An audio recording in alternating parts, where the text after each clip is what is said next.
a great person for everyone else. Jon Schnepp, who's sadly in hospital at the moment, and we're raising money to help Holly with his the medical cost and all that. And I'm sure someone will correct me if I've stuffed anything up, but yeah. So yeah, I decided to do a special one, like do rank X-Men movies, and I know what people are thinking, like, but you nominate stuff. But this one doing it's different. The whole nomination process is not needed for this one because there is only 11. The way it's going to work is at the start we're going to nominate a movie we don't think should be the top 10. But before I go into describing how the show works, I'd better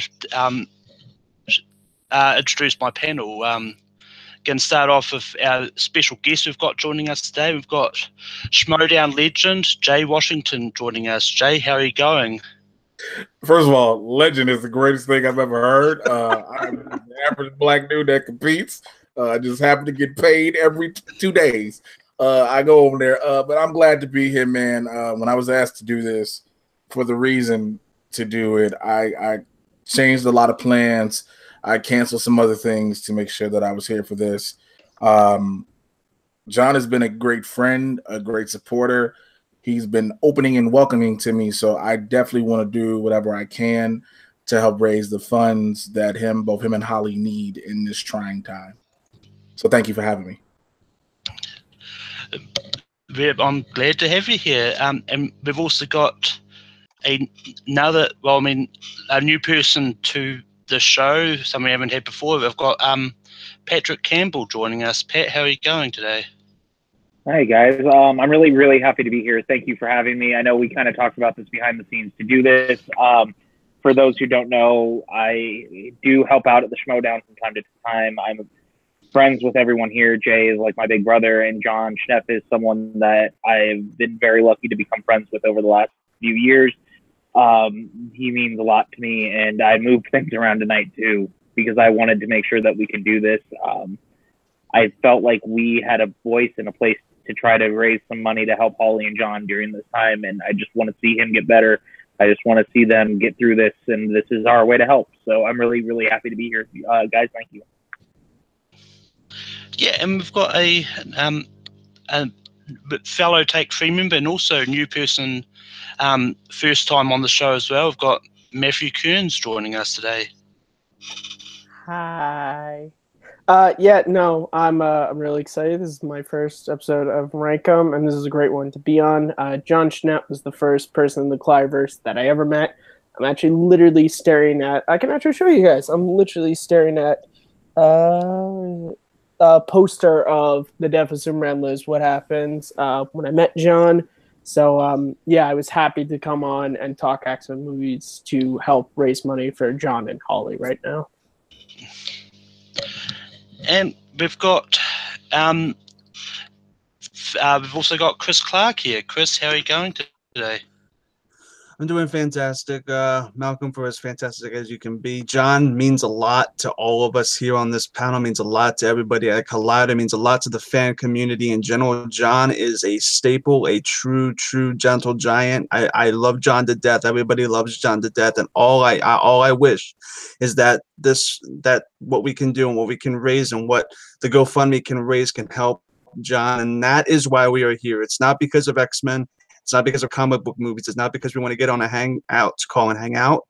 It's because we want to bring awareness to this. And Jon is a fantastic guy, and he's too big of we can't lose him. Love Jon to death. I just hope I hope everything will be okay. So yeah, this is a good cause. And last but not least, we've also got Brooklyn Vale. Brooklyn, how are you going today? We're doing good. Jon Schnepp, along with John Campbell and Amy Rose Eisenbach, were like one of the first 3 people that I saw on good old days of AMC Movie Talk, and became an incredible persona or incredible person to listen to. Such a great depth of movie knowledge. As you can see by probably Jay's listening, you can't hear me at all. I'll try and speak a little bit louder here as it is currently midnight.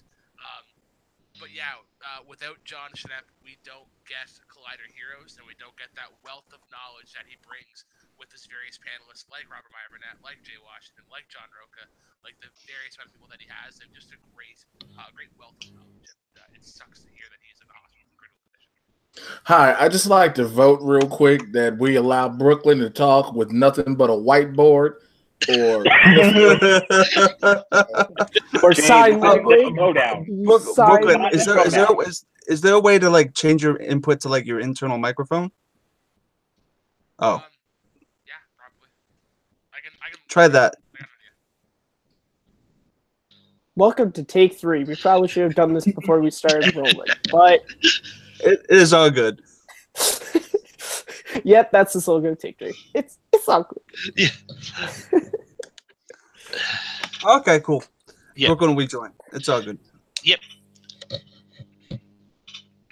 So I mean, Brooklyn kind of knows how the show works, but basically, so what we're going to do is, like, this is basically the last portion of the normal show, which is ranking everything anyway. And because there's 11, the first one we're going to nominate is what we think should not be in the top 10 at all.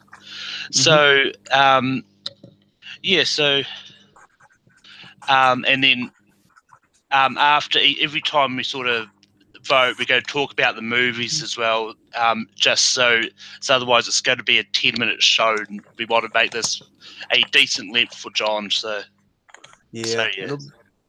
Cool. Yeah. So let's get this started. Jay, I'm going to start with you. Which of the 11? X-Men Apocalypse. Don't even you ain't got Wow. X-Men Apocalypse. I wanted to shoot I didn't know everybody we were involved in doing- the production of this movie. I didn't know we were doing wrong answers first. That is, no, here's the problem. The only reason it's X-Men Apocalypse because I had to flip a coin between X-Men Apocalypse and X-Men The Last Stand, and damn it, I just said whichever one it lands on, I'm going to stick with. So, you know what? I am comfortable in my decision to keep X-Men Apocalypse because Apocalypse looked like Ivan Ooze from the first Mighty Morphin Power Rangers movie. Yep. Olivia Munn was just there being Olivia Munn. Storm had a mohawk for some reason, like she was on the episode of Naked and Afraid. The Archangel was not the Archangel. He was just some dude at a ska band concert that y'all decided to put out with some wings. I can keep going how horrible this movie was. It had potential to be great. The fact that cosplayers can cosplay Apocalypse better than a major production studio is sad. Wow. That's a good. Wow. Yes. So, Pat, what do you think should be out of the top 10? Wow. I mean, it was a really beautiful soliloquy, a really great monologue, and yet he's still wrong because X-Men The Last Stand, I know you had to flip the coin, man, but there is nothing worse than X-Men The Last Stand. Coming off X-Men 2, X-Men United, which is A dog fart considered is one worse of- than X-Men The Last Stand. oh my God. Look, X-Men United was one of the great comic book sequels of all time, setting up what should have been the ultimate finale of doing the Dark Phoenix saga. And what we got was a studio-mandated, Brett Ratner-directed clusterfuck of a film that basically just undoes all the goodwill of everything Bryan Singer had done up until that point, wastes just about every actor, including a character you brought up from Apocalypse, Archangel, who they can't seem to get right ever. And you just really throw so many different storylines into it. You try to do the mutant healing storyline, the Dark Phoenix storyline, the death of Xavier. Like, you're doing all this stuff for no reason other than you think this is the right way to go, and it wasn't. Everything about the movie is wrong. I remember walking out of the theater out of the midnight show, and it was one of the first midnight shows I had gone to, and it was the first time I thought nerds were going to riot and burn a theater to the ground. And that, I have barely ever had that reaction since. So you have to tell me and have to understand that seeing nerds threatening to like burn a theater down, they screwed up. And then X-Men 3 is That's become so very bad commonplace now, but back in 2006 when it came out, it was not as commonplace. But X-Men 3 has got to go. Apocalypse is bad, but X-Men 3 is worse. I'm Yes, I'm going to go to Chris Clark. Chris, what do you think should not be in the top 10?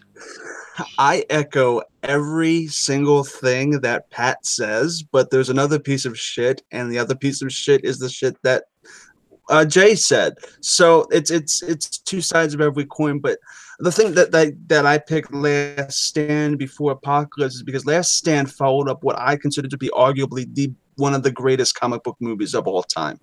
X-Men 2 is almost perfection, and to follow it up with that piece of garbage is insulting.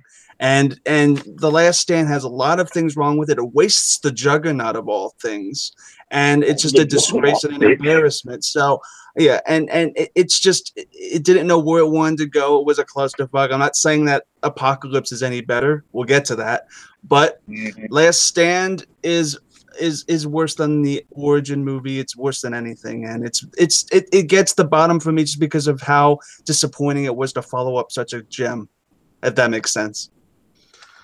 Yep. Okay, so Matt, what do you think is the worst X-Men movie? I'm going with the one that they literally wrote one of the best X-Men movies to get rid of. It's X3. I mean, guys, Days of Future Past, they literally created a movie just to make sure that this movie never existed. Yes. They did that. They did that. They made a whole film. You got a point. You have a great point. So I was just putting my list together 10 minutes before we got on air, so don't you judge me. Hey, no one's judging you. Listen, Apocalypse. No, I'm judging terrible. I know Apocalypse is terrible. Jay, I'm not judging you because I'm afraid you'll appear in my room and like beat me up or something. I'm not going to judge you whatsoever. Okay. Matt, that's great. You scare me. But back to X3, that scares me as well. This movie exists. So there's a reason why I have not bought the Blu-rays of the X-Men trilogy, because I don't want to give money for X3. I don't want the studio to know that I gave money for this movie. This movie was so boring. It took one of my favorite X-Men characters, Cyclops, killed him off in the first 5 minutes. He has 5 lines, I think. They took one of the best storylines, and they just Dark Phoenix just ruined it. And it's also the fact that this was supposed to be the finale of what we were all going to consider the greatest comic book trilogy of all time. And it just failed on so many levels. And for as bad as the other two low-tier X-Men films are, I don't think they've committed as many sins to the X-Men film universe as X3 did. Mm-hmm. Now, Brooklyn, what do you think is the worst X-Men movie? Okay, first of all, is my audio better at all? Yes. No, not at all. No. Not at all. It's okay that we can understand you a little bit, so you can just speak, Brooklyn. I can't hear him at all now. Can't hear you at all, Brooklyn. Nope.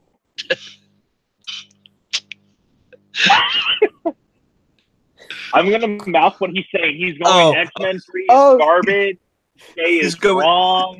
He's going. X-Men 3 made X-Men 3 look like The Godfather. That's what Brooklyn's saying. Yep, this is live, folks. This is live. He says X-Men. Apocalypse. Oh, on. Wow. So that's 3 to 2. I think Malcolm decides it, right? What do you mean? Well, no, I mean, wait. I thought basically, I'm actually not going to tie it because I've got something completely different. Oh shit! I know what you got. It's only one more other movie you could have. If it ain't that, he says Logan or something. Malcolm has a really hot take on the X-Men films. X-Men Origins Wolverine for me is okay. That's that makes sense. Yeah. It's like they could have done Deadpool so much better in it. For me, the only saving grace of the only thing good about the movie is probably Hugh Jackman as Wolverine, and that's not saying a lot. Liv Schreiber is great in that movie. Yeah, I mean, it's one of those ones. It's the other two had a bit more redeeming things in it for me to enjoy it that little bit more. So, which is why I didn't put it at the very bottom. But it's not going to matter. X-Men 3: The Last Stand is the one that's being eliminated from the top 10.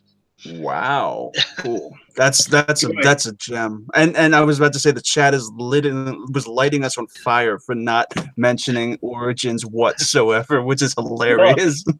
Look, Origins is bad, but it does not commit as many sins as X-Men 3 does. X-Men 3 made Spider-Man 3 look like the Godfather. X-Men Origins is based off a dude in Egypt that's supposed to be a god, and it's the most sacrilegious piece of shit that was ever made. Okay, the fact that this motherfucker is 5'2" playing Apocalypse is the worst thing possible.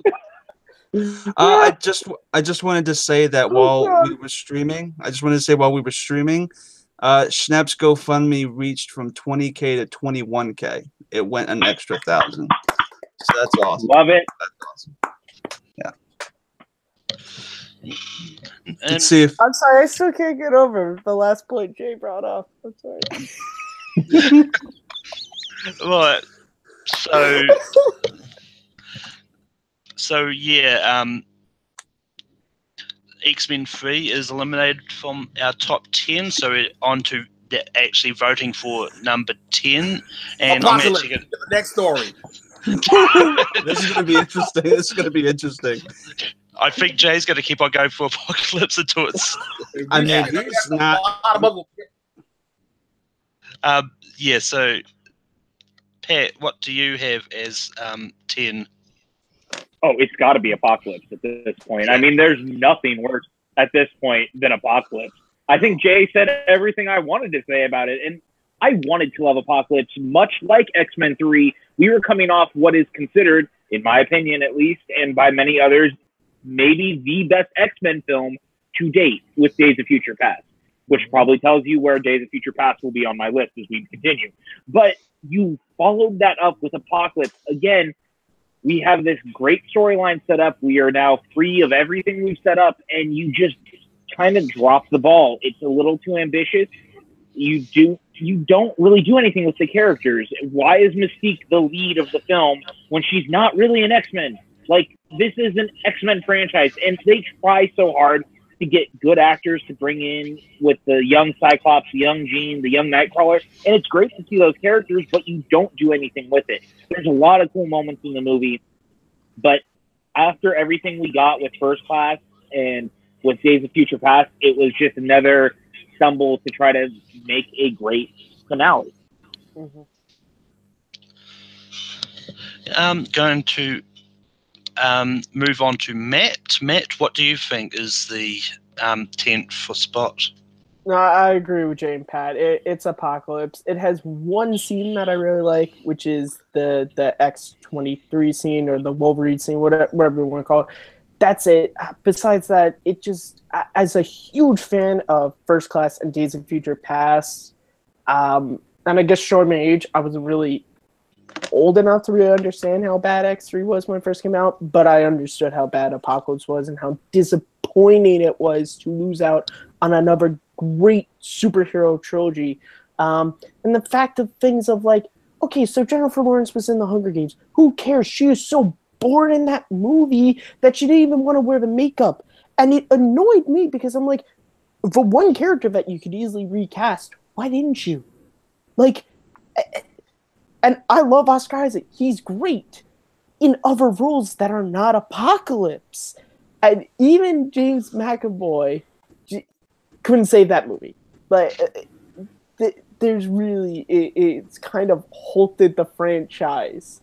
And we're not really sure where we're going. And honestly, as of right now, I'm kind of okay with that. I think they need a breather to sort of regroup and figure out what they're doing. You know, well, okay, Logan came out. All right, whatever. It's late. I'm stupid. But it's halted the like X-Men First Class films. It's kind of stopped those from coming out. Yeah. Chris, what do you think should go at number 10? I mean, I agree that, I mean, Pat's argument is basically my X2 Last Stand argument, but with Apocalypse now and Days of Future Past. Difference is, I love Days of Future Past, but I feel like it's not as good as First. I will get to that. But the fact of the matter is, X-Men Apocalypse I didn't necessarily hate, and I don't think it deserves to be lower than Origins for me, so I have Origins instead. I mean, they're both not the greatest things in the entire universe, but I think Origins is just a sloppier made movie, if that makes any sense. I didn't like what they did with Blob. I didn't like what they did with Deadpool. I mean, a lot of things were hit by you, Malcolm, yourself. So, I mean, I have Origins, but I might be outvoted. I don't know, but I have Origins instead of Apocalypse. Yeah. Brooklyn, what do you have at number 10? You're muted. Nope. Yeah, nothing. Anything now? Yeah. There you go. A little bit. Gotcha. Kind of. Now I Yeah. gotcha. All right, cool. So, yeah, fuck it. All right, X-Men Origins Wolverine. Plain and simple. You ruined Deadpool. How the fuck do you ruin Deadpool? Oh, it's up to you, I mean, Malcolm. that's a solid argument. Yeah, I was just thinking here because I mean I can either tie it up but I'm not, because I think listening to Jay's argument from Apocalypse earlier, yeah, I think there's a lot of stuff in Origins that can redeem it more than Apocalypse. I'm voting Apocalypse, so Apocalypse makes number 10. Because I mean, the main villain of Apocalypse was a major problem. It's like Yeah. I mean, Jay pretty much hit everything on the head. He was a Power Rangers villain. Which is, not an issue if it was a Power Rangers movie. Yeah. The Power Rangers villain was an issue in the Power Rangers movie. Please, God, don't get started on that. Granted, Elizabeth Banks looked good as shit as an evil Green Ranger. However, I didn't need Zordon looking like a Braille board. Back to number 9. Ooh, that's great. It's interesting. If you tied it, Malcolm, this chat wants to light Origins on fire. So if you went to the chat, that's next. Let's all talk It's about next. what do you mean, guys? It's not next. Come on, it's way higher. Oh, it's 1. So yeah, we're ranking number 9 now. I'm going to start with Matt this time. Matt, it's Origins. Like, it is. These are the 3 lowest tier. Like, when I was doing my list, it was kind of just like I knew my top 3, and then the bottom 3 was kind of just which one would I rather watch. Origins, for as bad as it is, for as many problems as it is, we get Hugh Jackman as Wolverine for the entirety of the film. I'm very happy with, and also I love that opening credit sequence where him and Leaf Schreiber are going through the war. I think it's awesome. It also shows I wasn't really aware of Deadpool, who he was, until the new film came out. So when I saw the film, I wasn't like, oh, you ruined Deadpool, because I really didn't know who he was. So all those things, if I had to watch one of the lower tier X-Men films, I would watch this and find some enjoyment, even though I don't really like that film. How did you not know that Wade Wilson was Deadpool? Because when did this movie come out? 2009. I think, yeah, I was 12, and I was only reading DC stuff. Because that's all that my parents would buy me. That's hilarious, though, Matt. You just killed Jay. You just killed Jay. I almost rage quit when that was talking. Should I leave? You guys need to go? I'll just throw it to Jay next. Jay, what do you think should be 9? Perfect.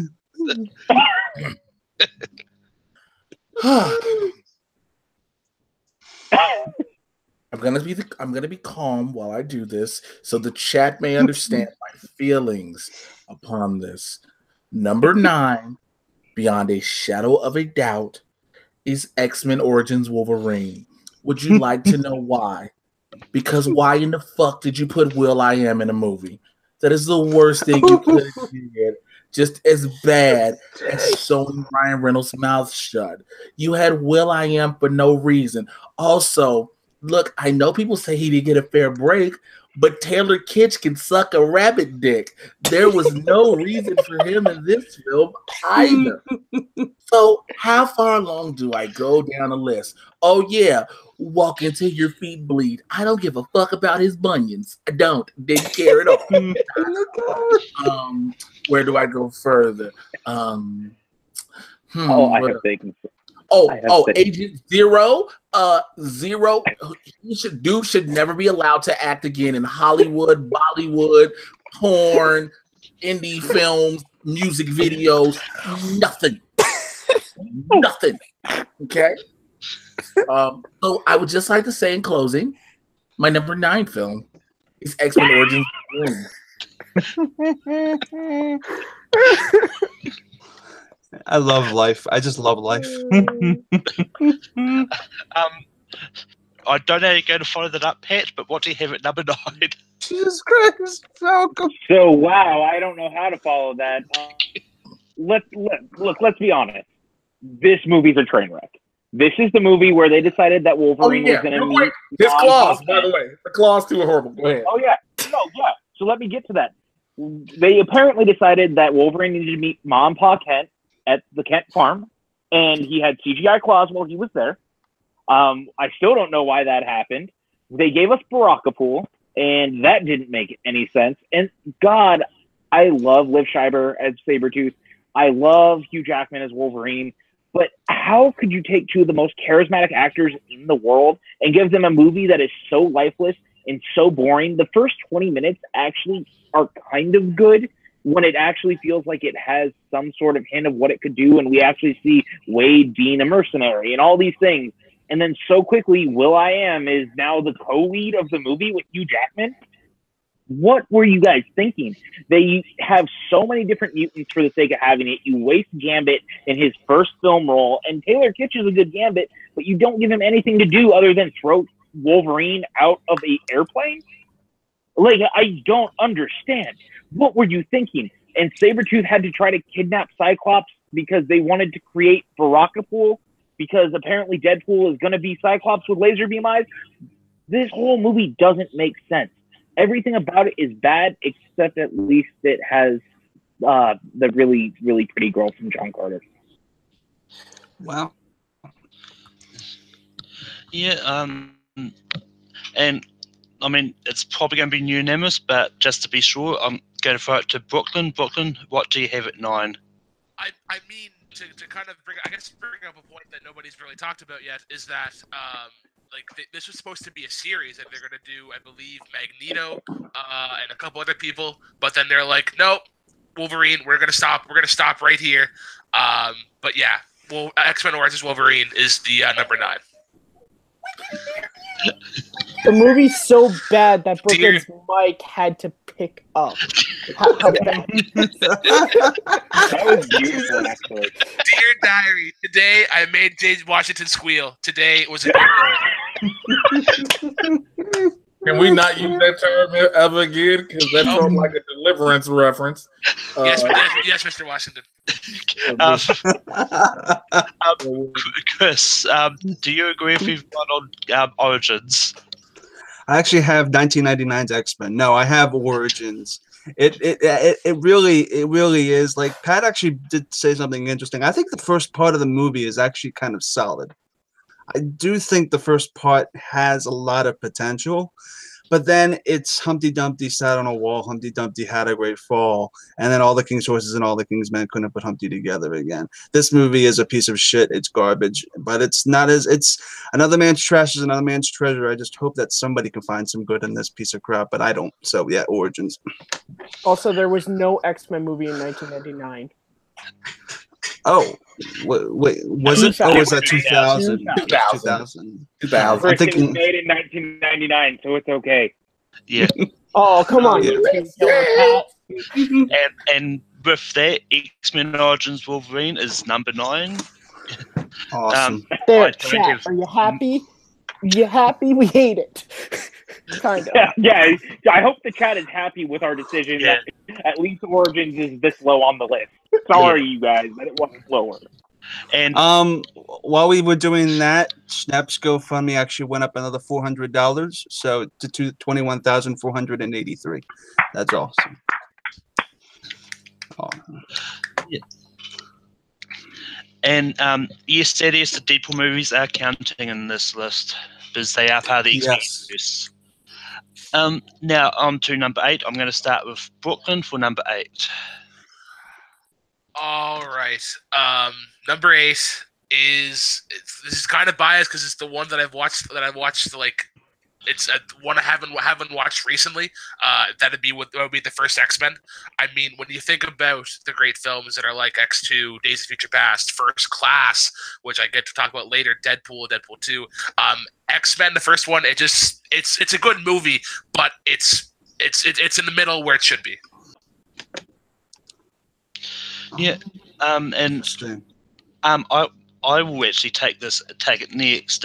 I've got the Wolverine at 8 because I mean, just like Apocalypse, and that I found the villain, the Silver Samurai, to be one of the low points of the. I mean, yes, some of the, like, it was definitely lows better than Origins. That, I mean, it's got that, but it's wasn't much better for me.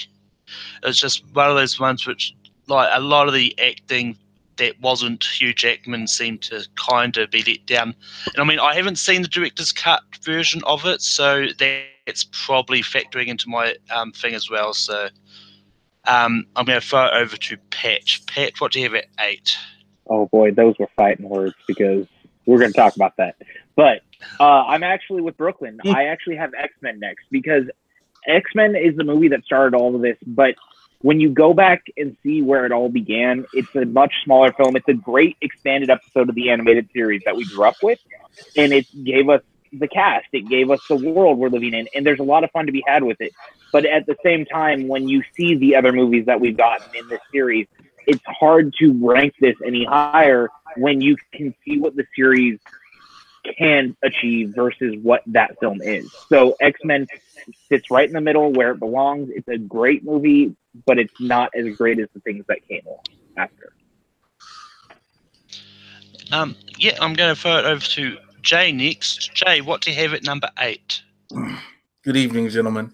I would like to present my number 8, which would fall in the same parameter as some of you other gentlemen. X-Men. No, I'm sorry. The Wolverine. The reason the Wolverine could have been a perfect film if it was A, allowed to be rated R, B, allowed to be what it was supposed to be, and C, had a way fucking better villain than that robotic ass Silver Samurai. Also, let's not forget that horrible ass Viper chick who somebody just found her at a Victoria's Secret's casting call and was like, yo, you want to come play a mutant? Come on down. That was the story of him in Japan was beautiful. Some of the shots were phenomenal.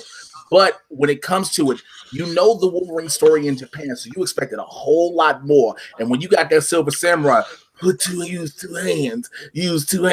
And then nobody explains to me how the fuck he get his adamantium claws back after he get his, you know what I'm saying, the shit taken out and his bones breaking. And then they come back, and the next thing you know, we see him with steel and shit. Nobody explains. So the Wolverine's number 8. Our friendship just ended. I don't know. That was fantastic to see your friendship end like that. That was awesome. I'm going to throw it over to Chris. Chris, what do you have at number 8? I'm backing up Malcolm and I'm backing up Jay. Screw you, Pat. Screw you. No, I'm just kidding. But no, I actually feel like the Wolverine is a weaker movie objectively than the X-Men. X-Men I have a lot of nostalgia for. I grew up with that. I grew up going to Toys R Us, seeing all the X-Men figures there. There's a lot of nostalgia with that blinds me a little. So I could never put X-Men this low.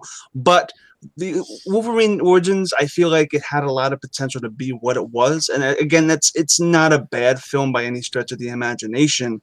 It just doesn't right now we're going to be picky between this and 2000's X-Men, and I find that I go back to X-Men more than I go back to the Wolverine. So just by rewatchability alone, and I'm not that attached to it, I'm going to vote for the Wolverine to be next. Matt, it's down to you. What do you have at number 8? I have the Wolverine. And it's not that I think this is a terrible movie. It has a bad villain. I'll give you that. But Jackman is still great, and there's a great story. I just think there were a lot of things that I felt like if you just kind of went over the script again, like just one more pass, we could have had a truly like amazing X-Men film. And also maybe like I might hearing a lot of the panel, I might be ranking the original X-Men very, very high. But yeah, the Wolverine, like it is a well-made film and it is good, but I don't think it's as good as some of the other films in this series. Yeah. Now, James Mangold is disappointed in every single one of you.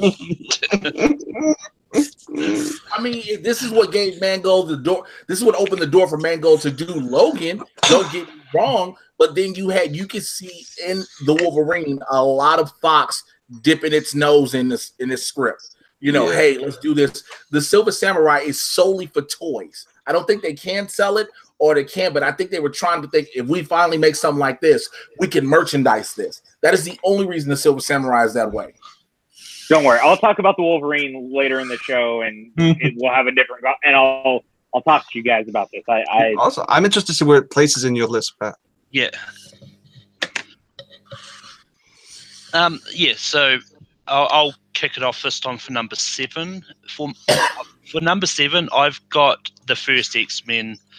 I mean, not that it's bad in there. I like it, but it's just one of those ones that goes show how the other X-Men have movies have started to eclipse it with quality and all that. And I mean, I do like it. The villain that was good is just one of those ones that the other ones I've got were better. So yeah, I'm going to throw it over to Pat next. Pat, what do you have at 7? I actually have Deadpool 2 at number 7.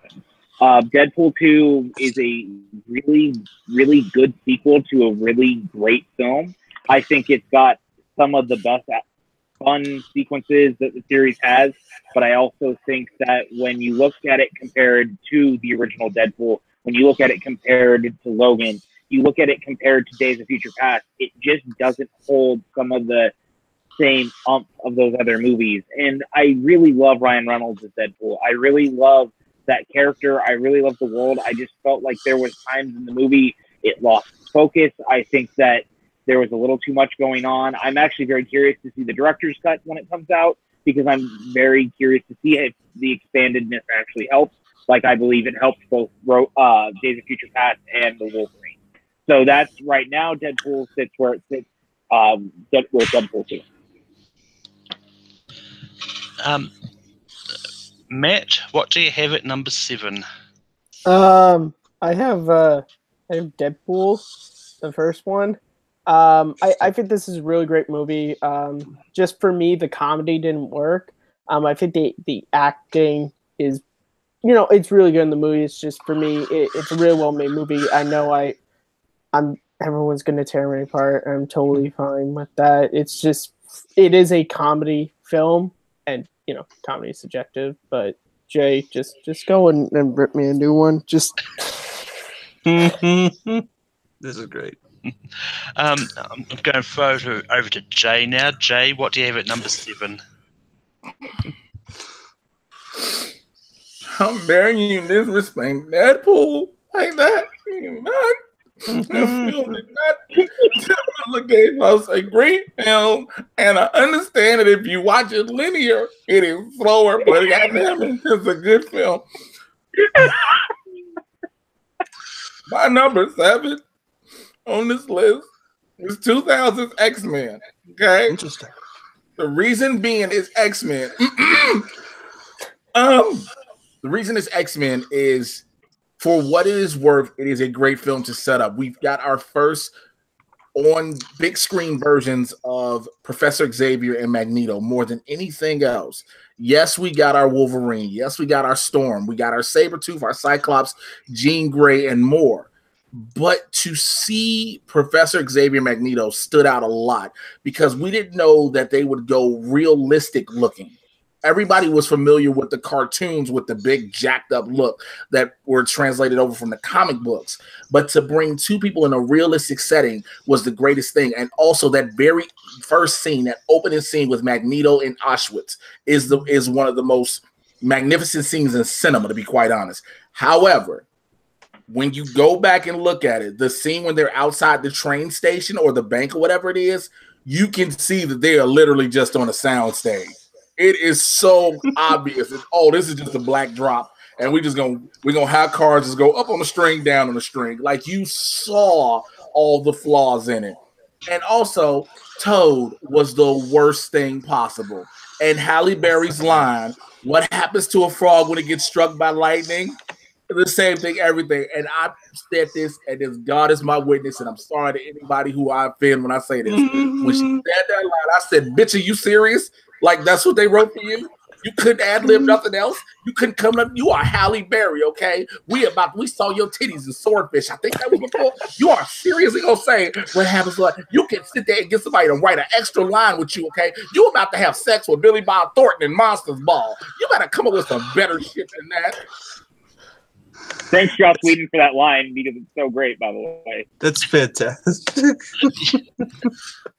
I'm going to throw it to Chris next. Chris, what do you have at number 7?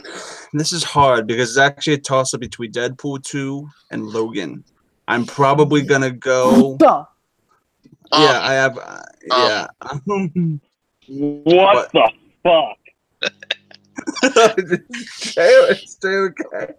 Well, I was gonna actually the one I least enjoy. Like, I don't find a lot of enjoyment from watching Logan, so I'm probably gonna go with Logan for this one, even though nobody's else is gonna vote for this. I know. Dude, I had a hot take. I know.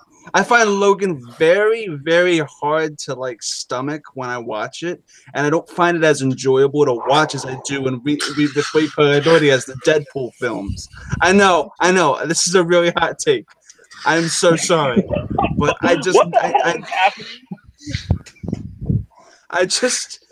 Logan. I don't find a lot of enjoyment from it. What? Dude, for every bad thing I've done, Jay left.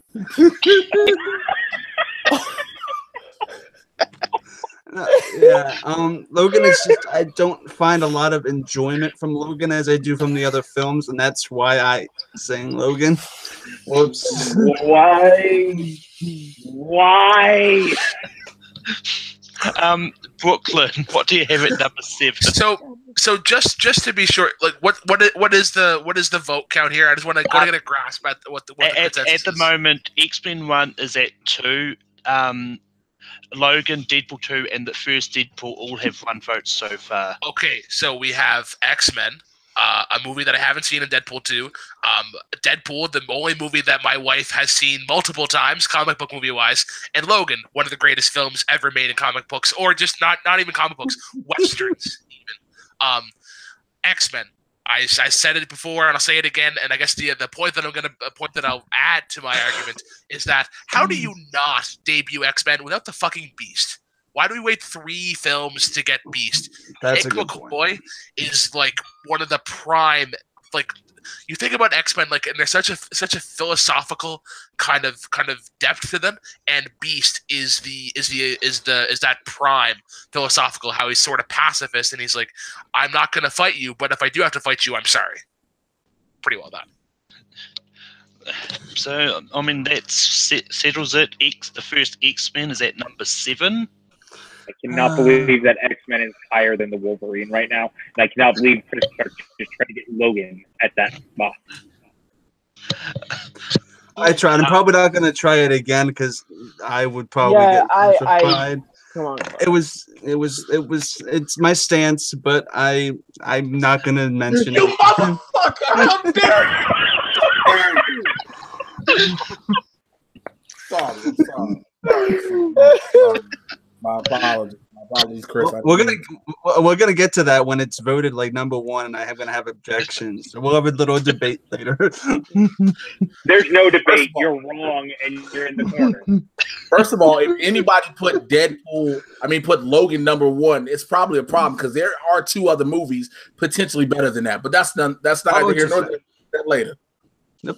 Yeah, we'll get there. Yeah. So, Chris, what do you have at number 6?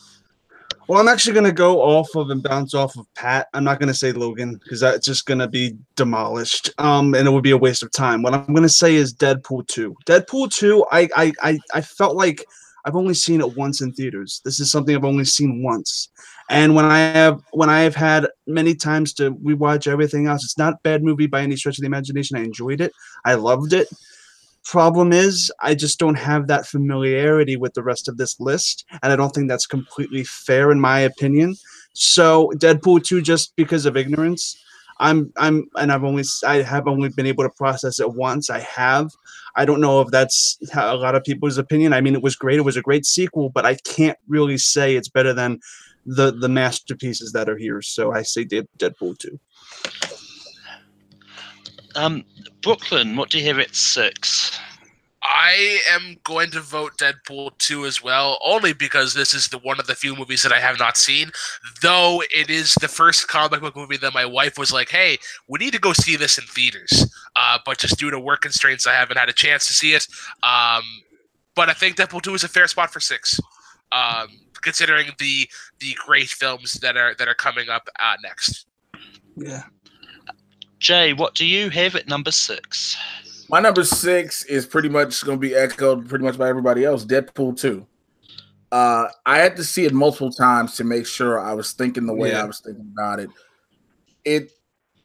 For it to repeat exactly what it did in the first one is cool, but nothing really elevated it as a higher level to a sequel. Yes, Josh Brolin is phenomenal. Yes, Zazie Beetz is super dope.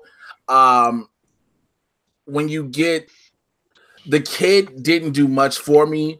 The inclusion of Ryan Reynolds being the CGI juggernaut is just like, all right, y'all kept telling us it was going to happen. You kept telling us through the whole movie, but there was nothing really moving it. Plus the fact that Deadpool 2 seems like nothing more than just a setup for the potential X-Force film. It's a filler film. I love Deadpool as a character. I love Ryan Reynolds as it. Again, I love the movie, but it's not super high on the list. It's literally just a stepping stone to go to X-Force. That makes sense.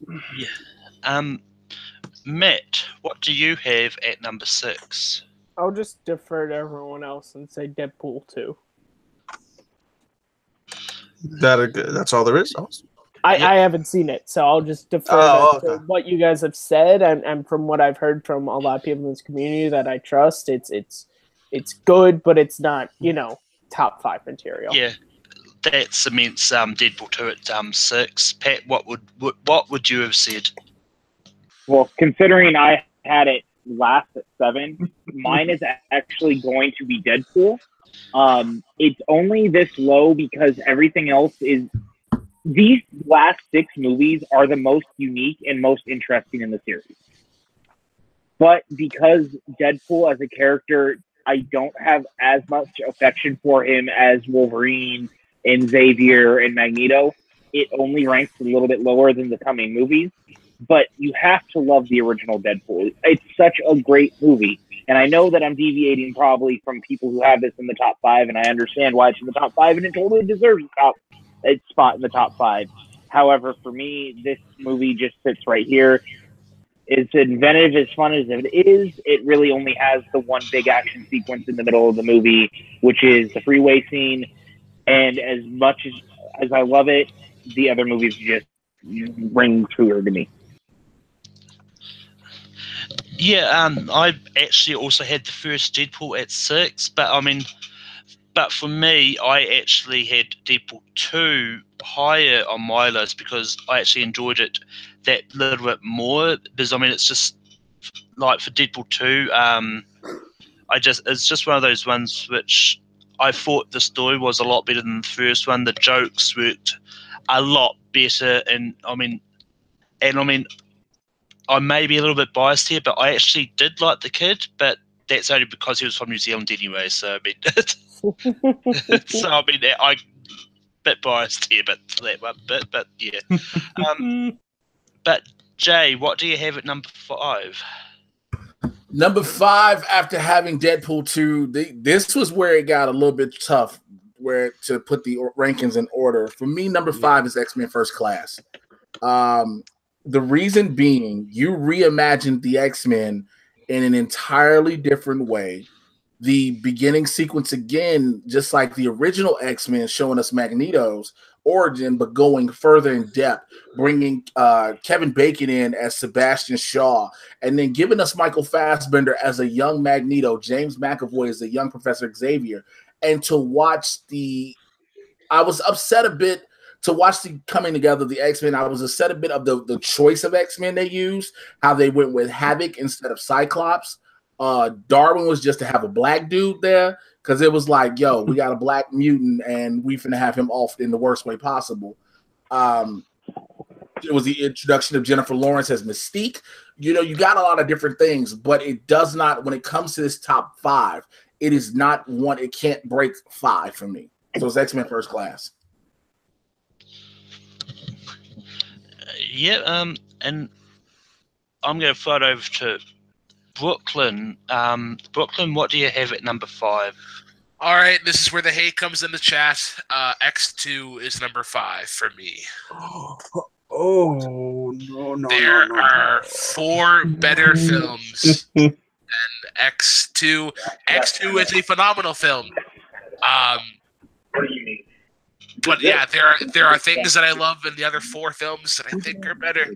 I'll keep it short and sweet. Yeah, Matt's in there, Chris is in there, Jay is in there, Malcolm. If I came on the video right now. Yeah, but no, we can hear everything you say it on the video. Yeah, you want to? Yeah, everyone. Hey guys, real quick, I have someone who wants to say hi to everyone. That's Mike Kalinowski. Hey, Mike. He just wanted to stop by and say hi. Here. Hey, you watch your mouth, Matt. I'll send the killer after you, goddammit. Tell him I said welcome. Oh, the killer? Tell him I said from the bottom of my heart, you piece of shit. You fucked up the league. I don't have to fucking. He's yelling at you right now. Hey, Mike. Mike, did you see that Andrew Guy match yesterday? It was almost as good as the one against DC Movie News. Oh, he's talking shit about you right now. What's Jay saying? Jay's gonna No, it wasn't Jay. It was Matt. Matt was Jay. Yeah, I was just finished watching my favorite Intergeekdom match, the one when you played Rachel Cushing. Oh man, it was such a good read. You're bringing up a match from a year ago. Okay. Yeah. Keep it going, fellas. Keep it going. Yeah, no, and I love watching you trying to avoid her in this tournament you created. It's really fun. Look, you take your top 2 people in their geekdom, you don't put them together in the first damn round. That's a championship match. That's a Rachel and I'm not going to face her until the championship. I'll tell you that much. I'm not going to waste my time on it now. I'm getting rid of all the small fries. Get a new wardrobe. All these little newbies. Go find yourself a I would have liked to stop messing up every damn thing, okay? Because of you, the tournament is all screwed up now. I don't know if I'm getting Janine and Stacey or Markia, or if I'm getting goddammit Dak Nino or somebody. It is all your fault. I hate you and your mama for having you. Yeah, I would have loved to have faced you in there, Geekdom, but you were out in the first round. I'm sorry, buddy. I wish I would have met you, but it's not going to happen this time. I will fight you in these streets. This is fantastic.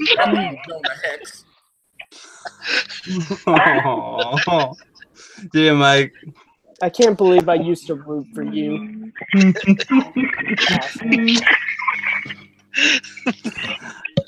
Malcolm, you had that on his camera the entire time, right? I sort of flicked between so they did see. I did have it on Pat's screen when Mike was on there as well. So that's fantastic. That's great. No, I'm actually lost track. Who's actually voted so far? We lost track. Jay has. Jay has. I think you have. Have you? Did you? It's Brooklyn and Jay are the ones that went. Oh, they're the ones that went. Yep. Yeah. So I know. I'm actually going to kind of cause a little thing on there. I'll be right back, guys. Give me just a moment. Sorry, I know I've got everything on hold. You can yell about Mike some more if you want. It's fine. It's all good. It's all right. I'm going to throw it over to Matt next after we've had that corruption. Matt, what do you want at 5? I'll Deadpool, the original, like I said, the other points that I had before, and there are other X-Men films that I go back to a lot, and that I think deserve to be higher than Deadpool on this ranking.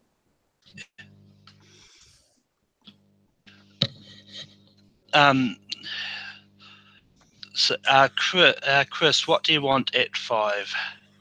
Well, I actually I can't believe Brooklyn said X-Men X2. I'm flabbergasted.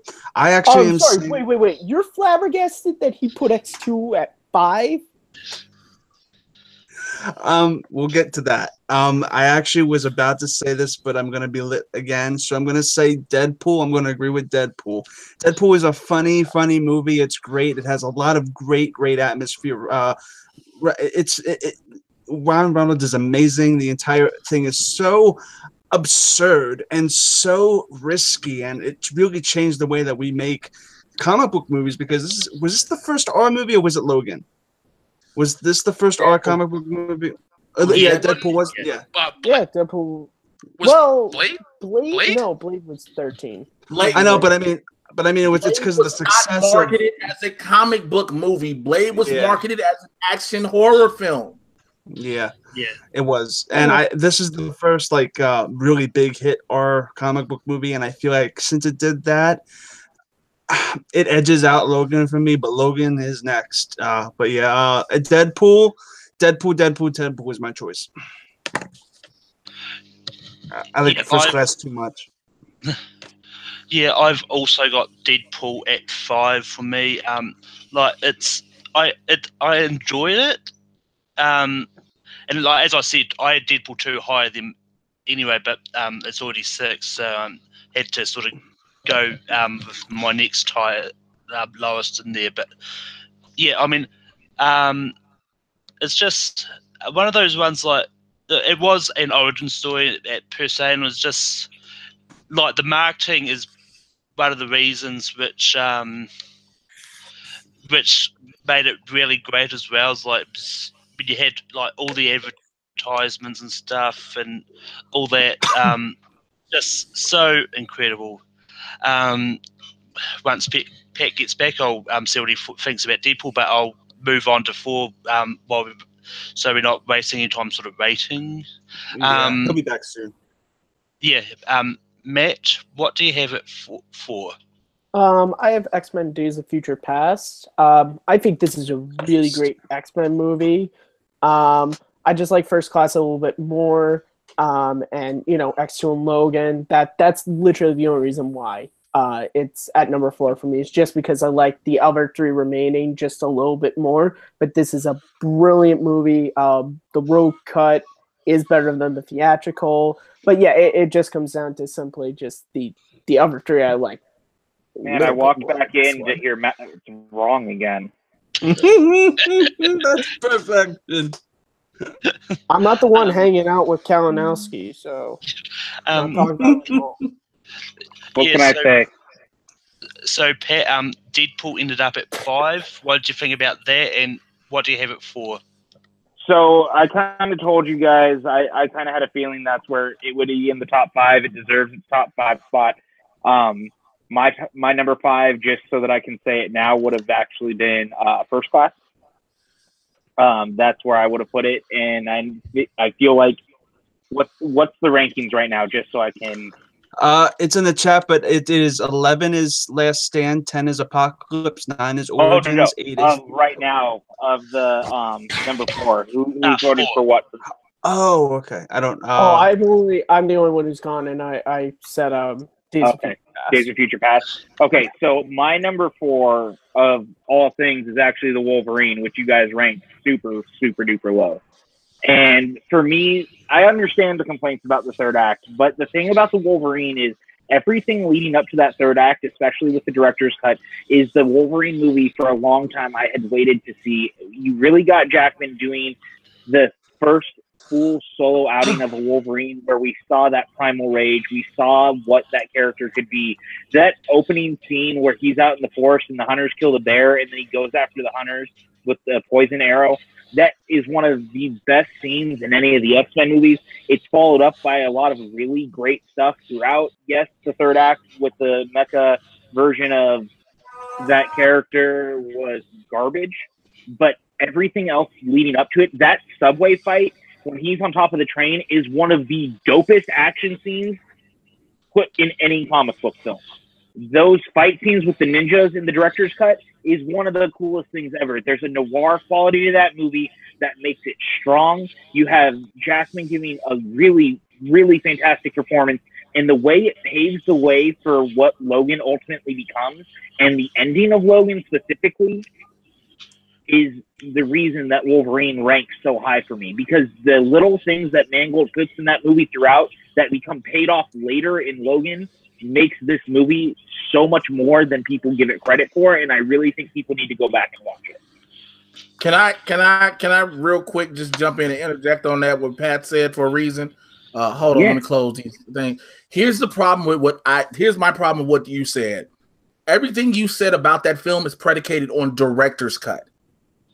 It's predicated on director's cut.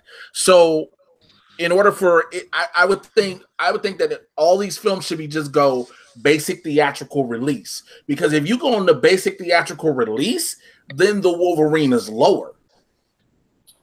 Sure, but I asked before I came in here. Yeah, I made sure that I did. I asked Malcolm, so that's why predication is that for me it's the director's cut that I'm talking about, and I know how you feel about director's cuts, Jay. But we also have to remember sometimes the studios get involved, and we're not always lucky to get the original cut of the movie. Oh God, please don't say that on YouTube. Don't say those words. Don't say those words. Don't do that. I know. So I just wanted it. My predication of it being so high, and yes, it does have its glaring flaws, especially the stuff in the third act. But everything else leading up to it is so good that I don't care. Like, I still get enjoyment out of it, and I watch it way more frequently than most people probably do. I'm a special snowflake, I know. Back to you, Jay. Jay, what do you want at number 4? My number 4, plain and simple, is Deadpool. Plain and simple. It is what started R-rated comic book movies. It did something that no other film had the balls to do. No other comic book film had the balls to do. Other comic book films had teased it. Deadpool went with it. And it did it on a shoestring budget. All the scenes we see where he's supposed to have all these guns, and the only time we see him with one, and everything he did from the fourth wall breaking to being the character completely. Yeah, you had to get Ed Skrein. I get it. Budget issues. Yeah, you had to get Gina Carano. Budget issues. But they made the best out of what it was. And for the fact that how much does Deadpool be so meta and break the fourth wall, it brings in a helicarrier. That is the dopest thing it did in that entire film on top of everything else. Colossus looked amazing as opposed to what we've seen in the X-Men films. Brianna Hildebrand as Negasonic Teenage Warhead was just perfect at that. Leslie Uggams, who knew her being Blind Owl would get you that much? And Morena Baccarin, look, I can watch the scene where they have sex all through the year all day long and keep extra coconut oil on deck. But Deadpool is number 4. I'm going to go to Chris. Chris, what do you think should be number 4? Well, yeah. Did we vote Deadpool at number 5? Yeah, yes. Deadpool's number 5. But... Okay. Then after that would be for me at number 4 would be Logan. Logan, I love Logan. I get a lot of people think it's like one of the greatest westerns or movies ever made. This is my case with Logan. Logan is a phenomenal film, but it's a lot to stomach for me more than on one. What I like in X-Men movies is the replayability, rewatchability. I don't find myself gravitating towards Logan as, let's say, X-Men First Class, which is a much more fun. I prefer Batman and Robin over Batman Forever because Batman and Robin is much more fun. It's just I prefer Phantom Menace over Attack of the Clones. It's what I find more fun and enjoyable that outranks some of the better material. I am rotting a lot of people's brains right now, especially in the group, probably in the chat as well. So I'm going with Logan as a serious contender for number 4, just because these are all masterpieces. These really are. And I know that 2000's X-Men is still on the table, but I find this more enjoyable. I mean, less enjoyable. I know. I'm sorry, guys. Don't be sorry for your opinion, Clark. Brooklyn, what do you think should be number 4? As much as it pains me to do this, I'm gonna have to go with First Class. The more I kind of think about it, and the point that Jay brought up with Darwin, even yes, Darwin is one of the great Black X-Men heroes. He's also one of the most powerful in the entirety of the comic books, and how they kind of just wrote him off as sort of a one-off. He should have been like the Vision, I guess, this kind of adaptable character that could have longevity in this franchise. So with them wasting Darwin, Jennifer Lawrence as a Mystique, and First Class. I'm sad because I love First Class. Yeah, I mean, it's much as I love First Class myself. It's my number 4 as well, which makes First Class number 4. But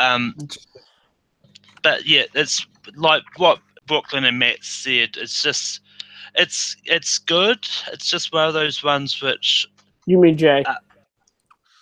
Yeah. I said Days of Future. Jay said First Class. I would say First Class because it's my favorite X-Men film. Yeah. Anyway, like it's just one of those ones which it's enjoyable to watch. It was definitely it's restarted X-Men in a way when it came out. And they brought back the costumes as well, which is what a lot of people do like from the for this. The costumes were just perfect. I mean, they still had and I mean, I'll just have to say the cameo from Wolverine in it, just it was just perfect enough to. Yeah. And with that, we're going to go over to number 3. Before you do that, Malcolm, John's fundraiser just hit 22,000. So yeah, amazing, that's awesome. That's incredible. That's ridiculous how generous people are, and it's just growing. I'll update after every number, just the number, because this is skyrocketing and it's awesome. Yeah. I'm going to throw it over to Pat for first for his number 3. What do you have at 3? My number 3 is the first sequel in the series that we ever got, X-Men 2, X-Men United. This is a damn near perfect film, and it was such a big departure from what we got from 1 to 2. I said earlier that X-Men, the first film, felt like a really great expanded episode of the original series. When you got to X2, man, just the way the world felt bigger. You could feel the studio actually saw potential in this series, and Singer really got to bring to life what he saw these characters are as. And, you know, they really brought Wolverine to life perfectly. The Striker was done perfectly. All the stuff at Alkali Lake is really interesting. There's great action scenes. The characters work really well. They made Pyro super interesting, like an actual good character. His relationship with Rogue and Bobby is really great and played really well.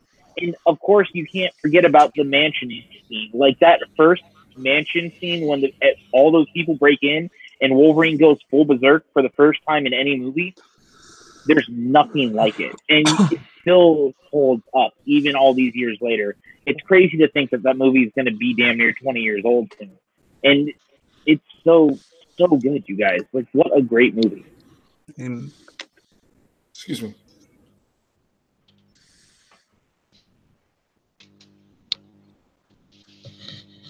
Uh-oh. What's going on, Jay? Oh no, I was yawning. That's what I was just saying. Excuse me. We thought okay. you were like gonna come back. Hi. Oh God. Just being polite. Jesus. Jay, what do you have at number 3? This was hard. This was real difficult for me for my top 3, to be quite honest. It took a lot of thinking and a lot of what would I change with the film. And I'm actually kind of shocked that I'm saying this, but my number 3 is Logan. Logan is a great film. It is a great adaptation of the Old Man Logan series, something I grew up with. To watch what James Mangold took and brought it to life as a Western film. It had a lot of heart. It had a lot of action that it needed to have. Patrick Stewart being older and senile was phenomenal. Boyd Holbrook actually surprised the hell out of me because I thought he was going to be just abysmal throughout this entire movie. One of the biggest things as a whole, because I can break down this movie step by step, act by act, the biggest thing for me was this movie had every grown man in America go in tears of hearing one word. When you heard the word daddy, every grown man went in tears, especially if you are a father like I am, because that resonated. And also to see the mortality of Logan. To watch him go from being this unstoppable killing machine that we've seen in all these other films to realize, oh, what is making him this killing machine is killing him. So that's why Logan is my number 3.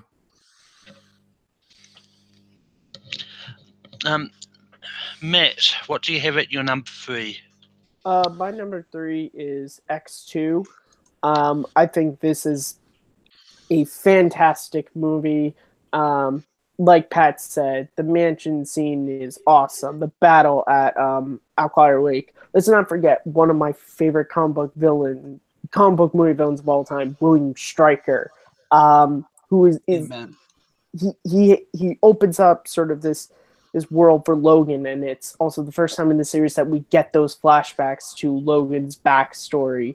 But the other thing I like about this movie is also like the quieter moments. I like stuff like the scene with Bobby and Logan, after, Logan's been roped into babysitting and he just walks around and just, he asks for a beer and it's like, it's a school. And then he grabs the soda and I just love, without saying anything, he just holds it. Bob just grabs it, chills it. Like great little moments like that in this movie. And this is in my top 20 favorite comic book movies. So it wasn't hard putting it this high on the list. This is a totally rewatchable film for me. And I think it deserves the number 3 spot. Chris, what do you have at number 3? That calm before the storm, that scene in the kitchen before the raid in the school is amazing. It's so eerie. But I have to say Logan again. Logan, I'm agreeing with Jay. I mean, Logan is not a bad movie. It isn't. I'm not saying that. It's just for me as an X-Men film, and to rewatch it and to find enjoyment from it more and more. It's a lot to take in. It's a deep movie. It's a lot to take in. And it's very different from the rest of the catalog. And I can't put it over these other two. These other two are so perfect. So I'm going with Jay, Logan. Brooklyn, what do you have at number 3? All right, X2. X2 is one of the great ensemble films of the 2000s. I'm actually kind of surprised nobody brought up the Nightcrawler scene in the White House when he taking down all those guards. That was phenomenal. I saw that scene and I'm like, all right, Nightcrawler is one of favorite heroes now. But yeah, the reason why it's number 3, and I think 3 is a great spot for X-Men, even Marvel films. Like I think X2 was top 5 Marvel films, but for me, it's the generational crossover that is one film, and the ending of almost a lifetime character in Wolverine are just the better films for me. So X2. It comes down to Malcolm. It's Deadshot Malcolm. Yeah, I mean, for me, my top 3 are so close together, it's not funny. But X2 is going to be number 3. Damn it. I just like Logan and Days of Future Past that little bit better. I mean, it's not that it's a bad movie. It's just it's one of those ones which it's great on a rewatch. It does lose some of that muster. And I mean, the same's probably going to happen with Logan when I get around to rewatching that, and it might actually change. But for now, X2 is my number 3. Do we write number 1s right now? We'll just do 2 then 1 this time, just okay. because, yeah. Chris, what do you think should be number 2? Sigh. Thank you guys for voting my favorite X-Men movie as number 3, but it's fine. I have Logan again. No way I'm putting Days of Future Past under this thing. I mean, Logan is. I said it. I keep saying it. I'm not gonna keep repeating a dead horse, but I just don't go back to it. So I have Logan, and this one's easy because this one that should be number 1 is perfection to the T's. So yeah. How can he keep voting for Logan over and over and over and over again? How does this keep happening? How is Logan every spot on his list at this point? Every time you open your mouth, you're voting for Logan and only Logan. Chris,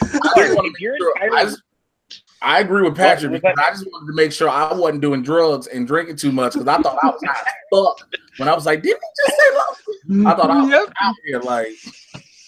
You were gone. You were gone for like a hot second. I'm very concerned about you. I am concerned about my well-being as well because I feel like I have a sniper thing like tracking on my head right now. Whoopsies, crosshairs. Jay, what do you have at number 2? So this was hard for me. Honestly, these 2 were the hardest 2 to put because of what they did based off what they followed. Mine is X-Men Days of Future Past. I was the biggest fan of the Days of Future Past cartoon series when you got the introduction of Bishop, Forge, everything that was going on, Cable, the time travel. And when I saw they were including Bishop, I was like, yes, let's do this. Then I saw how they were using Bishop, and I was like, no, why did you do this? Because, again, it fell into the same parameters of what they did for First Class. You have this black hero who is in all actuality, the story is based upon Bishop traveling in time, but they had to use Hugh Jackman. Why? Because you use Hugh Jackman. Plain and simple.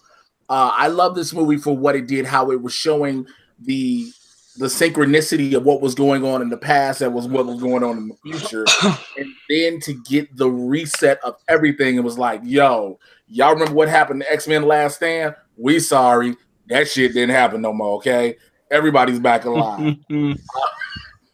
The scene on the White House lawn is one of the greatest scenes I've seen with that.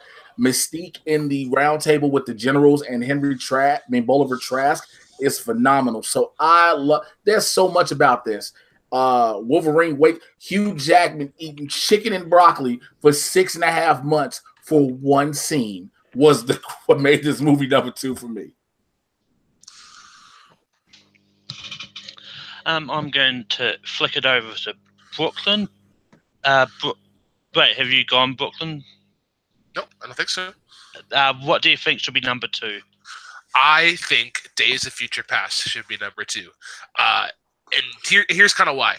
I look at what the last 2 movies that we have here have done. And what Days of Future Past has done essentially continuity, schmontinuity. Nobody cares about timelines anymore. We're just going to raise everything that's happened and pretty well make this a film about passing the torch, essentially. Like Jay mentioned, the White House scene on the lawn, one of the great scenes ever. The Quicksilver scene using the great Canadian Gordon Lightfoot's Time in a Bottle, one of the great slow-mo scenes ever. Again, it was a great successor to First Class, and I think it was how we got to see the generations see their older selves and how the different portrayals affected their relationships. So yeah, Days of Future Past. I'm going to flick it over to Pat. Pat, what do you have at number 2? Well, it looks like this is going to be pretty much unanimous across the board because it is definitely Days of Future Past at number 2. Wow. Days of Future Past is arguably, to me, the greatest X-Men film we've had. I mean, when you're talking about the core team, because not only was this the way that they were like, we apologize for X-Men 3, but it was also the perfect follow-up from First Class and to celebrate both the original cast and the new cast, giving us the best movie to date with maybe one of the best villains the series has had. Oliver Trask is a great villain, and here's the thing. At number 2 for me also is the fact that, again, going to the director's cut, sorry, Jay, the road cut of this movie fixed the one problem I had was the Sentinels don't make a lot of sense in using Mystique's power, but when you find out that they're actually experimenting off of Rogue and using her powers, and that's how they're stealing mutant powers, the whole movie made a lot more sense, and it gives us a great breakout scene from the mansion where she is being held captive and Bobby sacrifices his life for her. There is so much to love about this movie. Having Logan going back to try to fix the relationship between Charles and Magneto, and that brilliant scene on the plane as Fassbender loses control and the plane starts to plummet with everyone inside because he is so upset about what Charles did to him by leaving him. It's so powerful, and it's such a great movie. And again, the White House lawn scene, as you guys were just talking about, how is that not one of the great moments in this franchise? Like, everything about Days of Future Past is a full circle kind of feeling, and in a way, it was the perfect way to finish this series. We didn't need Apocalypse after this because everything finally felt full circle in the best way and just as it should have been.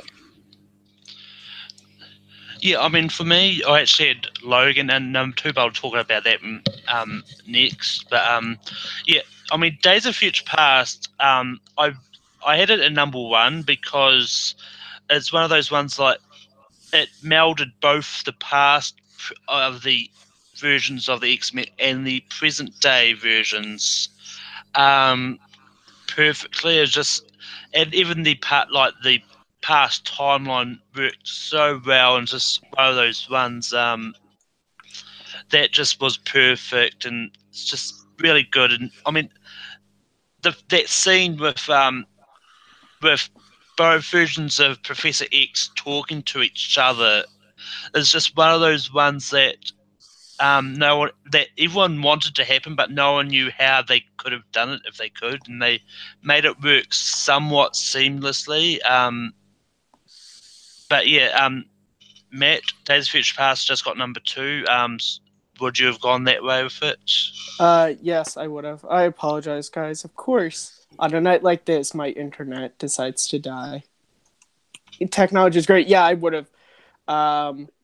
Yeah, Days of Future Past in number 2 is probably right. It's an amazing movie. It has a lot of amazing things in it, but it's not better as what is number 1.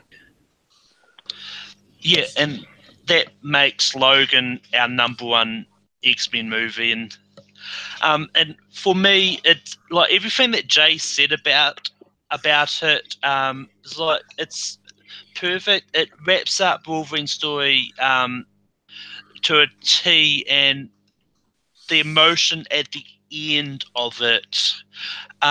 It's one of those ones. It's one of the first comic book movies before I saw Infinity War that actually made me shed a tear and cry just with how emotional it was. Now, has anyone not had a chance to talk about Logan yet? I have not. Oh, I've had plenty of chances. Yeah, we know. No.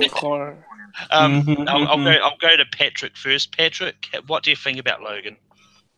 Logan is everything that this series can be, while also not being just a great comic book film. It is a great movie. It is a powerhouse of emotion all the way through. The relationship between Logan and X-23 is one of the all-time great duos on film. The relationship between him and Xavier finally fully comes full circle in the most perfect way. It's heartbreaking. It's devastating. It leans in on the idea of what Terminator sets forth. Days of Future Past seems like a perfect ending, but the future is not always written. And look what happens in the future. Things still go off the rails. Someone like Logan, someone like Xavier, they are loose cannons. You cannot predict what they're going to become. And Logan leans in on this and really takes us on a just dark Western noir ride that is beautiful and brutal and heartbreaking. And it features maybe the most perfect finale this franchise could have after he's laid to rest by the mutants and they walk away, and X-23 walks over and grabs the cross and turns it on its side and puts it as an X. That scene is so perfect and captures everything this series was for 20 years with Jackman at the forefront of it. It is the perfect way to cap everything. Matt, what are your feelings on Logan? Logan is just a wonderful movie. It did so much that I didn't expect that an X-Men movie would do, and I think it's because they didn't go in make an X-Men movie.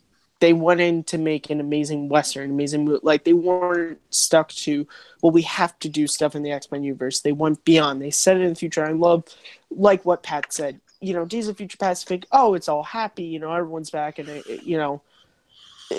I like how, there aren't happy endings. And also and this just shows my age with a lot of people on this panel, I grew up, I was born in 97.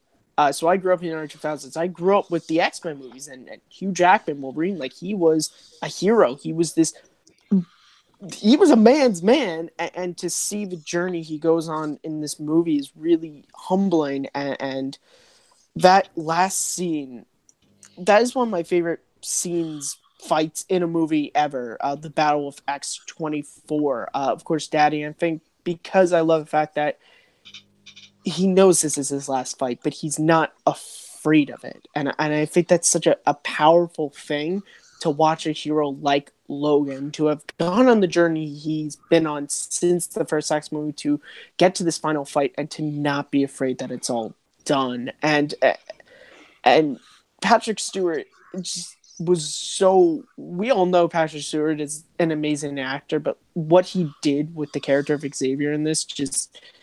It blew me away, and it's just... I know, Clark, I understand your reasons for why you can't rewatch, but this is one of those comic book movies that I do watch all the time.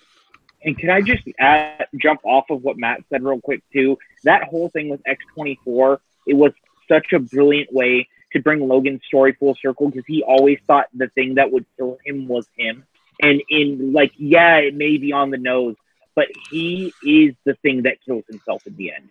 And I think that's really haunting and really beautiful in such an interesting way. But he learns to get past it, to sacrifice himself for his daughter. And that makes it special. And Brooklyn, do you have anything more to add about Logan? I kind of echo the statements that were brought forward by the rest of the panel here. I was to mention that, as well as, I guess, sort of, this is a 99% a film for me. There is one kind of like gripe that I have, and I was actually kind of curious to see what the other panelists have. I found during like the first third act of the movie that it was just like, and I think it was more so the way that it was written, was that they were swearing just to swear. Like, I just found, I guess, the cursing, I guess not natural, but it's such a minor gripe as to how it ended. Like Matt said, like a character that we grew up with Hugh Jackman as Logan. Like, you saw him start off as this sort of smartass, as in like this rebel, and he just like didn't care all about him. But then it comes to the end, and he's like, I'm ready to die, essentially. I'm gonna go out with the best fight, as he takes the last of the juice to let him go full berserk mode. And yeah, and again, it's a great shot film as well.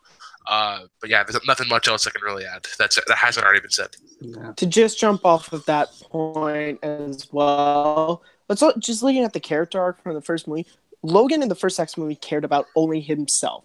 he only sort of helped Rogue, and then by the end where he kind of helped Rogue, but he was really only out for his own intentions to heal the community. The kids are all gone. He has an opportunity to go and live out the rest of his Marine days on his own, but he knows those kids are not going to survive if he doesn't go to help them, and he does go and help them, and it's just, I want to watch Logan right now, but it's like 12:30 in New York, and I have work tomorrow. Yeah. Jay, do you have anything more to add about Logan, and what do you think Jon Schnepp would have thought of this list? He would have had some opinions. I mean, he would have had some opinions. I wonder if him and I would have went back and forth off what my number one was, because my number one was X2. Same. My number one was X2, and it's based off, again, the story is told so well. Brian Cox's Stryker is amazing. The opening scene with Nightcrawler in the White House, Kelly Yu as Lady Deathstrike is even just as dope. There was so much about this movie. When we learn how Storm and Jean meet Nightcrawler and they feel sorry for him because you figure out what's been happening to him and everything. But I believe Schnepp and I would have argued back. We'd have brought up great points about each one. You know, we'd have went to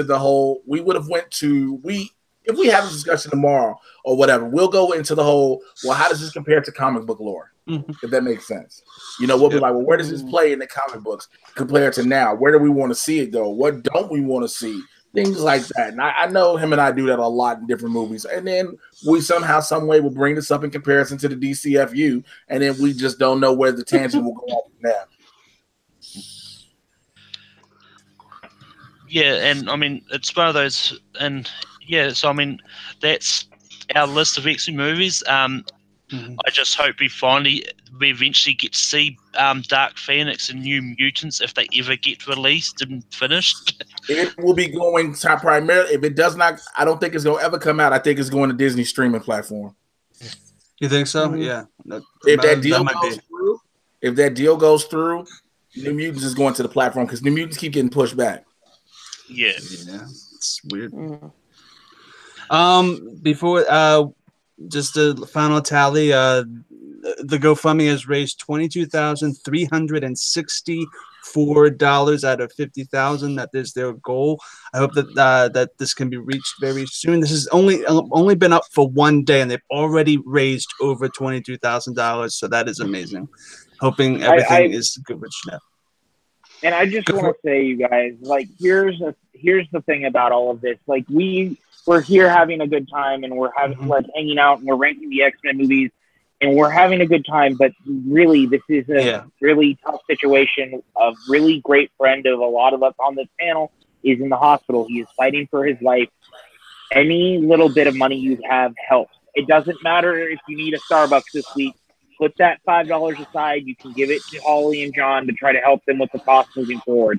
I understand that not everyone can donate, so the best thing to do at that point, share this link. Share the video that we did. Yeah, it was a lot of fun. It was a lot of nonsense, but really it's coming from a place that is of the most pure heart.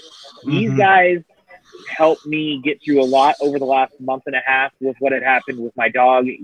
I've seen the lengths that people on social media can go just to help save people and save things and to help people get as far as they can. And I think that Jon Schnepp, a pillar of this community, someone who has created from the ground up what this community is, with him and Burnett and guys like Jay Washington, seriously, without them, we wouldn't be in this part where we are now. Schnepp needs us now more than ever. So please, please, please donate. Share the link. Send the love. Get the word out, because this is the only way to help them with these medical bills moving forward, because it is going to be expensive. Yeah. Amen to that, Pat. That's so well said. This was for Schnepp. The movie talk was secondary. This is for Schnepp by Schnepp, and next week we are going to be doing something bigger for Schnepp, so we can have it prepared and everything with graphics. We're going to be going full out for Schnepp this upcoming weekend, so be sure to stay tuned for that and keep keep him in your thoughts, and if you believe in it, pray and do what you need to do. Yeah, and I mean to bounce off what you guys are saying is like I'm all the way in New Zealand helping out. I've never met Schnepp personally, but by watching him on Heroes all the time and movie tours, like I feel like me and him could be good friends if we ever met in person. So Aw. it's just one of those ones like the fact that I'm all the way in New Zealand doing this because this is one of the things that I don't have all the money to donate, but just by doing this and helping raise awareness to it, I feel like I'm doing my bit to help out as well. But so Amen to that, Mal. it's just one of those ones that, yeah.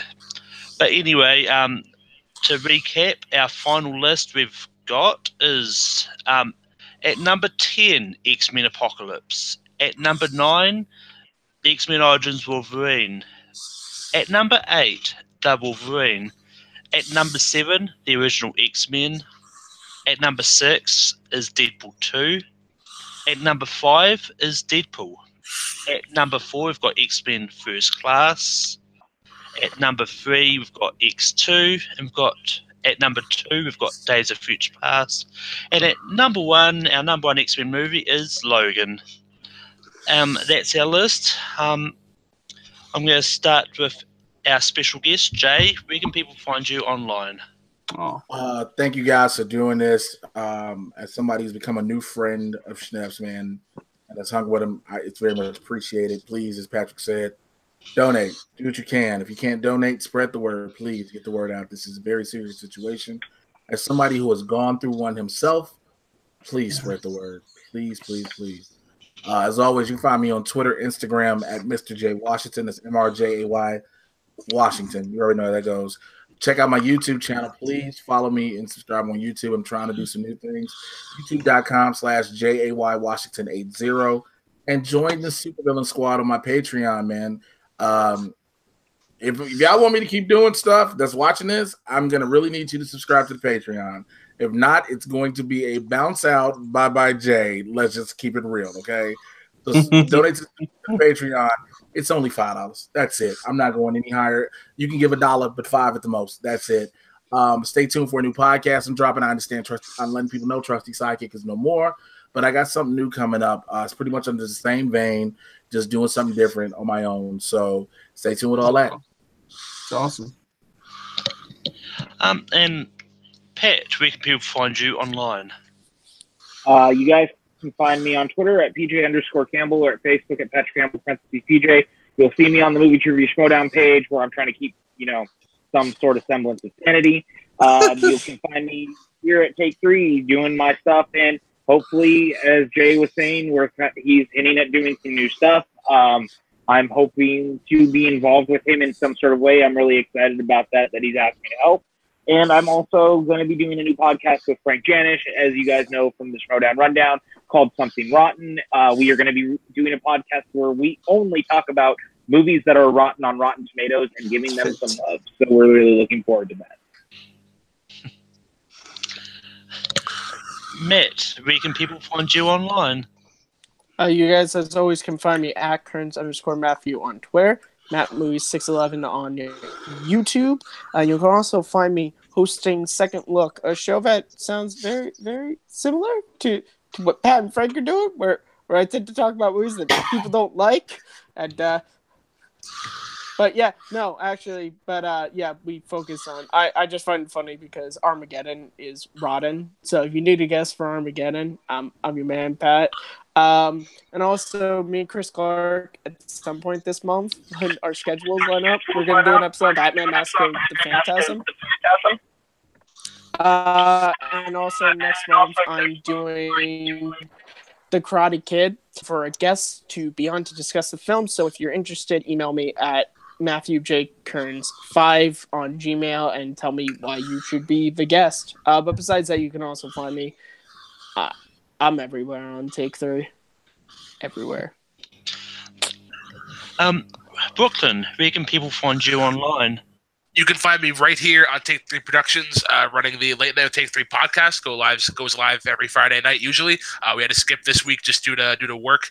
You can also find me on Jukebox Trivia. We go live every Mondays. Tomorrow, though, in place of doing a match, with Schnepp's unfortunate condition, we're gonna be doing a special playlist episode. It's no secret that he was a big metalhead. So it's gonna be Sandy Robinson and Dan Sketballin doing, I think, Metallica, but that is up in the air. Once I figure out, it'll be a metal themed playlist of some sort for the Schnepp charity. But yeah. Please, like they mentioned previously, donate anything that you can, or if you can't donate, share the ever loving bejeebas out of this link or any other link that you can. And Chris, where can people find you online? You can find me on Twitter and Instagram at ChrisClark8788. Those numbers mean nothing. You can also find me every Wednesday. It's coming back this week, Suddenly Soundtracks. I'm going to be with Rachel Cushing. We're going to be going through Moulin Rouge. I've just been so busy with everything. So, yeah, because every weekend I produce the Schmodown Rundown, the official after show for the movie Trivia Schmodown. Make sure to check it out on Collider Factory, on SK Plus in video form. And, yeah, just make sure you guys click the link, donate what you can. Schnepp is in all of our hearts, all of our prayers, and we just want him to be safe. Yeah. And yeah, and you can find me gradually getting in the dark, but but you can find me hosting Rankum every week. There probably won't be one next week because I'm actually away on holiday and won't be in my house to actually be able to do one, but it'll be back the week after. But yeah, and I'm on Twitter, Letterboxd, and Stardust at Melkor. Awesome. And just until next time, when we rank them, see you later.